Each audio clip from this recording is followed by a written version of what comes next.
Hey, thanks for listening. It's David Yak here. You're listening to Yak About Today, and I've been thinking about the guest that I was supposed to have on today, but had to put it off for another day. So I thought I'd take the time today, maybe to answer a few questions, maybe to talk a little about tech, and see where it all goes. So bear with me, because that's what we'll yak about today.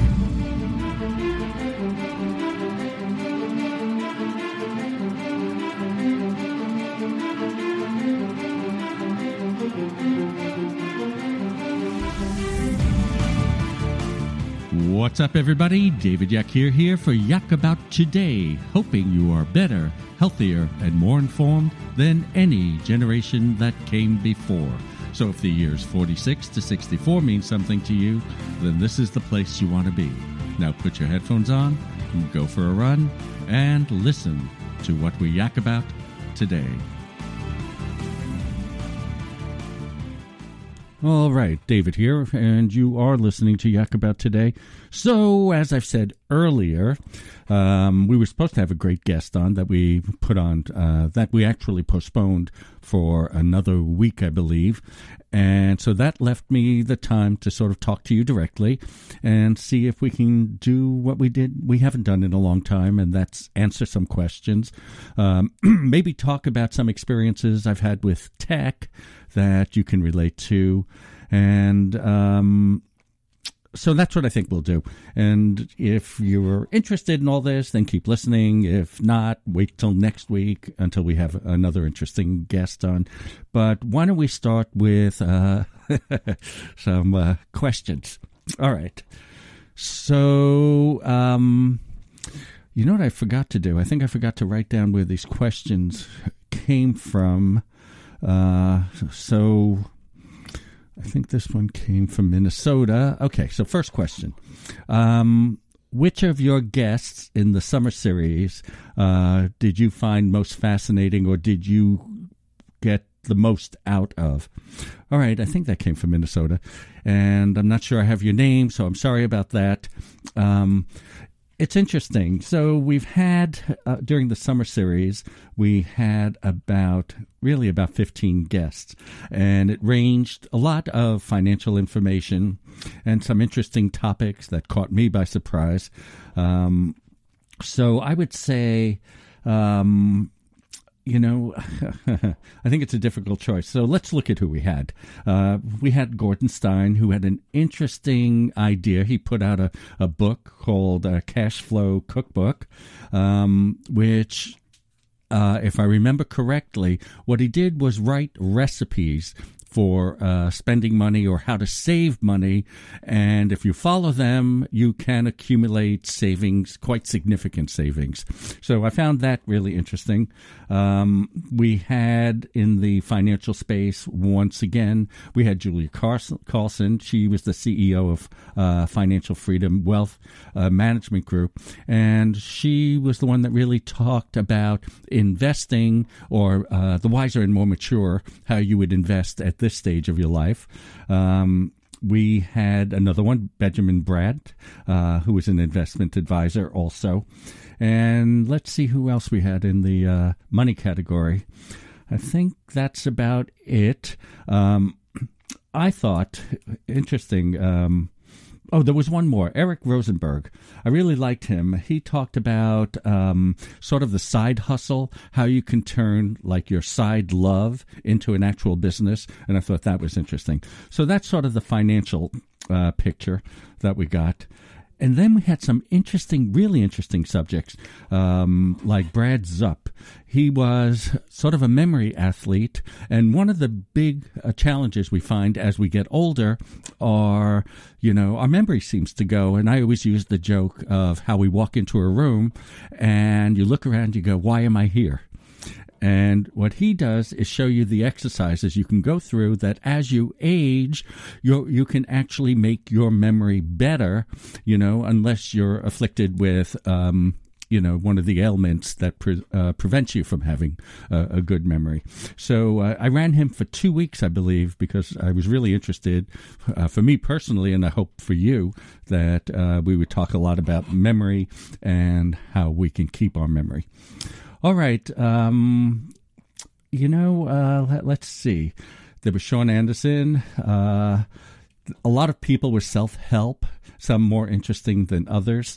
There was one, Bill Protzman. He's an example of using music for self-care and the role music plays in our lives.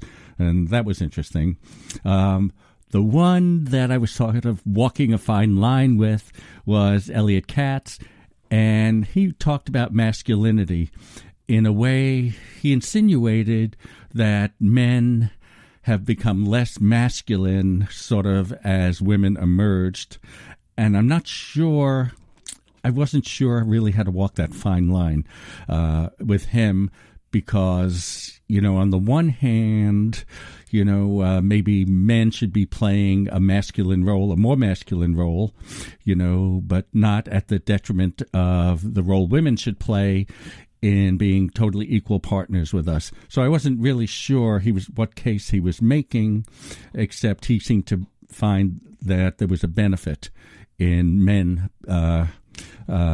retaining their masculinity or finding it again. So those are the sort of the people that I found interesting. Of course, we had nutritional people on with Dr. Stephen Lewis, Tom King. He got us going on a diet. So I guess that's sort of a summary of the guests we had on. And to follow that up, I got a question from, I think it was London. I'm not sure. I remember when I pulled these questions, I just forgot to write down where they came from. And this question was, so everyone has a different view of, everyone had a different view on your show of dieting, exercising, investing. How did you decide who to follow? I thought that was a really interesting question because in some cases I was so fascinated with some of the guests I had that when I talked to sort of Tom King, many of you may know he's the founder of Stevia, that's another sugar sweetener, and he's the author of Guy Gone Keto, and keto was a certain diet that's based on sort of protein and fats, and of course no carbohydrate type of thing. And so when I talked to him, all of a sudden the next day I was looking in my refrigerator and said, okay, I'm going to go on the keto diet. But then if I talked to somebody else, I followed their advice on going on their health routine. And the same thing with the financial sectors and that type of thing. I went, wow, that's an interesting way of investing. Maybe I should look at how I invest. So I guess I'm one of those people that just jumps from one thing to another, depending on who I'm talking to, and probably doesn't say that much for me. So that's how I would answer that question. Here's one.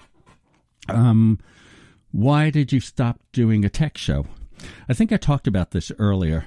When I started the show, when I was asked to do the show, it was because I had done several interviews on the radio station where people were calling on me for a certain tech expertise. And then the producers thought it would be good if we did a show on technology. And because I'm a tech geek, as many of you know who have been listening for the last 180-something shows, I decided that I would do a tech show. And what I found was it was good, and I'm going to do a piece on this later, it was good for me to in explaining how to deal with your cable company or, how it works, or your mobile phone companies and what to look for. And sometimes I was able to explain what devices you should buy, what I thought was good for you. But after a while, I realized that some of this really lent itself more to a YouTube channel where I could actually show you things instead of just talking about them. So as we progressed, I found that it was more difficult for me to really pick subjects and keep the conversation going on a radio show or a podcast. So it just so happens, as it turns out, I had a bigger 55 plus audience, so we decided to expand it, and ergo the kind of guests we have on now. And it seems to be working, but I still have a great love of tech. And even though I don't actually review tech, I sort of share my experiences with you, as I'm going to do at the end, in the second part of this show. So the last question, somebody warned me not to put it in, and I won't say where it comes from. Somebody says, "Are you gay?" So my answer to that is, I'm not sure, but I'll have to ask my husband. Maybe he knows. All right, so we're going to break for our sponsor, who's a great sponsor. And I'll be back, and I'm going to talk about cutting the cord. All right, this is David Yak here. You're listening to Yak About Today, and we'll be right back. I want to take a moment to talk to you about New Vision Eye Center. You know, for the last couple of years, they've been a sponsor of this show, and I couldn't be prouder. I've met so many people that have walked up to me and thanked me for recommending them. I hear all sorts of stories about how they've worked miracles. And as you know, I've been a patient of New Vision Eye Center for years. So when I say go see Dr. Minotti, Reinauer, Tate, and O'Brien, it's because I wouldn't trust my eyes to anyone else.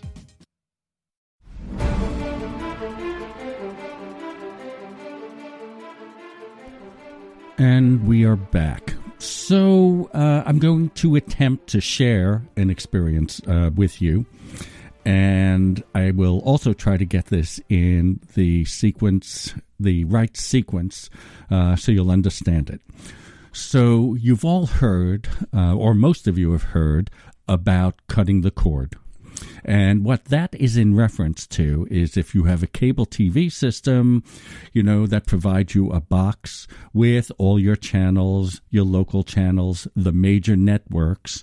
When you take that box away and you just keep your internet connection, that's cutting the cord. And many people do that because their main reason for watching on a big screen is to watch Netflix or Hulu or Amazon Prime, where they can see most of the television shows and many movies and special events and those movies and TV that are created specifically for those channels. So that's what we mean by cutting the cord. Okay, so there is another option which I call the semi-cut, and that is getting rid of the cable box and not only having Netflix, Hulu, Amazon Prime, or whatever other online streaming services you have, but adding something that tries to replicate the experience of having a cable box with your normal channel lineup. Okay, so part one of the story goes, I received a bill. And the bill was for $149. Why did that shock me? Because originally, when I signed up for Comcast Xfinity service, I had a 2-year deal for $99, which gave me relatively high-speed internet. And with that, I got a cable box and the normal channels, your local channels again, network, and a lot of the channels that we watch. None of the special channels like Showtime or HBO or Stars. And for $99, I thought that was fair because I did have Netflix and Hulu and Amazon Prime. That bill that I got for $149, and I didn't really think about it, but I called Xfinity and I said, what's this? This went up $50, and they told me it was the end of my contract, and that was the normal price. Well, I was pretty furious since I wasn't getting anything special to begin with, and they said to me, look, you can go on our new price, 2-year contract for about $119. Then I said, well, when does this all change? When does this bill due? And they said in 10 days, and then you could start your new contract or whatever. I said, you know, I need those 10 days to think. But in the meantime, I want you to cut the cord. I want you to cancel my cable service. I'll return the box. And knowing in the back of my head I could always change my mind, but I knew I wanted to do something different. So here's the interesting part, and this goes back to what I always told you, and I think I did the SiriusXM explanation. Cancel, cancel, cancel. And every time you use the word cancel, the price changes. So then they offered me the $99 special, and I said, no, just let's get rid of the cable box and just give me internet service.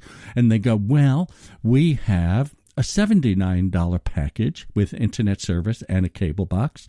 And except for the cable box costing $10 extra, it would cost $89. And for that, I would lose one or two channels, but basically keep most of it.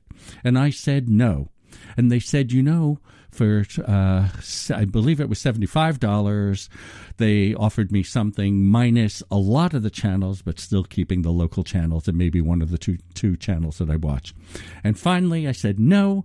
And I said, I'd like internet. And they said, that's $79. And I said, okay, $79 for just internet as opposed to the offer you just made me with a cable box and all that. And they said, look, we have a special on internet only for $64 with a high-speed internet. I said, done. So $64 for the internet speed. They call it Blast. It comes in at about 150 megs coming down. Okay, that gave me 10 days to think about this. Now, what I was looking at, and I'm sort of watching the time here, is there are several online services that try to replicate the cable experience. It could be, I think, Sling. I think that's by Dish. DirecTV Now. Hulu has a live TV service attached to the Hulu that you already know. And YouTube has a service that, if you're familiar with YouTube, it works a lot like YouTube. And all of them, while slightly different, seem to offer basically the same packages. And the packages run between $30 and $40 a month. So I looked at them. So this is what I did in the household. I sat, and they all give you a freebie, like 2 weeks or a month to test things out. So since they were online, I took the freebie on all of them and really watched and learned how to use them, learned about their user interfaces. And at the end of the first week, I said, okay, you know what I'm most comfortable with? I'm most comfortable with YouTube TV. And you may be different. You may like the interface on DirecTV or PlayStation View or one of those. But I sort of like the idea of YouTube TV. And it seemed to have every channel that I watch, including the tennis channel, which I used to pay another $10 extra to Comcast. So this is how I made the transition. For the rest of the next week, or part of the next week, what I did was I kept the cable box in there, and I started watching as much as YouTube TV as I could. I tried it out on all my devices. And remember, there's no charge. Unlike cable, every time you add a television set or another way of watching, they do additional charges, and the online services don't. So you can put it on your bedroom TV and on your iPad and on your computer and on your phone, that type of thing, for the same $40 a month. So I tried that, and Bill, who's not technically savvy, I had him also trying to watch the YouTube TV as much as he can, both on TV and on his iPad and that type of thing. Then what I did was I took 2 days where I took out the cable box, and I said, okay, we're only using YouTube TV. And what happened was, we struggle. The user interfaces are very different. When you use these services, you have to put your mindset into computer mode. You know, the way you've learned to interact with the computer. If you have that mindset, the user interfaces will be easier to make your way through. So we spent those last 3 days until the day I had to give up the cable box before my new billing started, and we decided it's a go. So I returned the cable box, and all I had was internet. And, the missing part, what I didn't tell you, in order to get these packages on your TV set, you need some kind of box or stick that has the service on it. Sorry about that. I missed that earlier. So I went out and I got the Roku Ultra, and that was a $99 box, but you can do the Roku stick for something like $29, and that would probably be just as good. And I installed the YouTube TV service. So it seems to work flawlessly. You have to understand when your internet connection is disrupted or gets slow, it will interfere with the TV. It does not happen often. Let me tell you one of the benefits that I found about using this. When you use a cable box and you're watching high-definition TV, in order for the cable box to squeeze all those channels together, to give you all those channels, they do something called compression. And they'll compress the videos. And what often happens is you don't get that perfect picture that your TV is capable of because there's certain compression that deteriorates the sound and picture just enough that you sort of notice it, but you don't. Anyway, when you're going and when you're hooked into a high-speed connection with YouTube TV, it puts out all the bandwidth to make that TV perfect. I noticed that my 10-year-old Sony TV, which is a 1080p TV, looked much sharper, much better. I couldn't really believe the picture quality as compared to the Xfinity cable box. So all these services have their downsides. Some of them don't have the channels you want. Others don't have local channels. Others have packages that you like or you may not like. So this is what I went through. And if you're interested in cutting the cord, why don't you write me a note and ask me any questions. Of course, you can get me at yakabouttoday@gmail.com. That's yakabouttoday@gmail.com. And maybe I can talk you through it or address those problems on the show. Anyway, I hope you enjoyed this show. Next week, we will return with a guest. And so this is really David Yakir, and I love you guys. Wish you well, and peace. Take out the papers and the trash, or you don't get no spending cash. If you don't scrub that kitchen floor, you ain't gonna rock and roll no more. Yakety yak. Don't talk back. Just finish cleaning up your room. Let's see that dust fly with that broom. Get all that garbage out of sight, or you don't go out Friday night. Yakety yak. Don't talk back.